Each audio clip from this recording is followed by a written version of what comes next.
మనమందరం హిందువులం. కుల బహిష్కరణ ఆపు మన ఆర్మీ ప్రాంతంలో.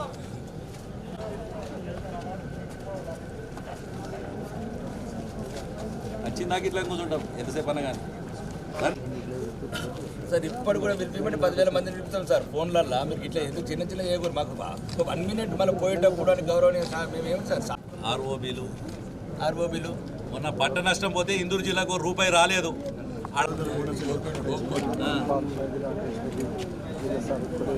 మేము అత్తలేము. రావాలనుకుంటే మీరు ఆపలేరు మమ్మల్ని. మీరు రావాలనుకుంటే ఆపలేరు.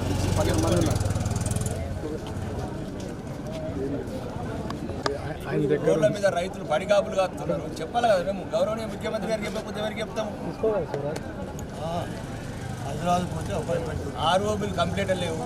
నిజామాబాద్ జిల్లా గురించి మరి ఓడి చెప్పాలా? మొత్తం రోడ్ల మీద కళ్ళాలు మొక్కజొన్నలు పెడతాం. రైతులు రోజు భయంతో బతుకుతున్నారు. మరి ఎవరు చెప్పాలా? గౌరవనీయ ముఖ్యమంత్రి సమస్య. ప్రత్యక్షంగా ప్రజాప్రతినిధులు బాధ్యత. ఆర్ఓబి పనులు రైతులను ఆదుకోవాలి. వెంటనే కొనుగోలు కేంద్రాలు భారీ ప్రారంభించాలి. వర్షాలతో నష్టపోయిన వారిని ఆదుకోవాలి. ఇందూరు జిల్లాను కాపాడాలి. ఇప్పుడే ఇస్తున్నా సార్.